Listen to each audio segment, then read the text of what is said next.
بسم اللہ الرحمن الرحیم۔ السلام علیکم ویورز، آپ دیکھ رہے ہیں صراط مستقیم سعودی نیوز چینل۔ بریکنگ نیوز آپ سے شیئر کی جا رہی ہے کہ ریاض سے جانے والی سعودی ایئر لائن کی ایک پرواز کو پشاور کے باچا خان انٹرنیشنل ایئرپورٹ پر حادثہ پیش آیا ہے۔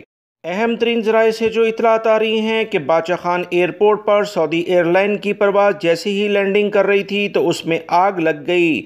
سول ایویشن اتھارٹی کے ترجمان سیف اللہ کے مطابق ایئر ٹریفک کنٹرول نے طیارے میں لینڈنگ گیئر کے بائیں ہاتھ سے نکلنے والے دھوئیں اور چنگاریوں کو دیکھا تو فوری طور پر پائلٹ کو آگاہ کیا، کیونکہ پائلٹ اس تمام صورتحال سے بے خبر تھا۔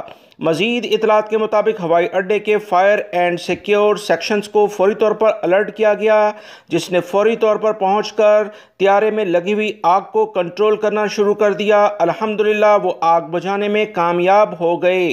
ایویشن ذرائع سے جو مزید اطلاعات آئی ہیں کہ فائر ٹینڈر نے بروقت کارروائی کی اور لینڈنگ گیئر میں لگی ہوئی آگ کو قابو کر لیا، جس سے طیارے کو زیادہ نقصان نہیں ہوا ہے۔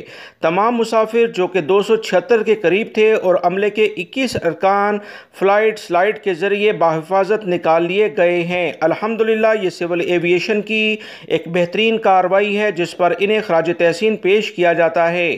یاد رکھیں، ایک بڑا حادثہ ہوتے ہوتے بال بچ گیا، ورنہ 276 مسافروں اور 21 عملے کے افراد کی جانوں کو نقصان ہو سکتا تھا۔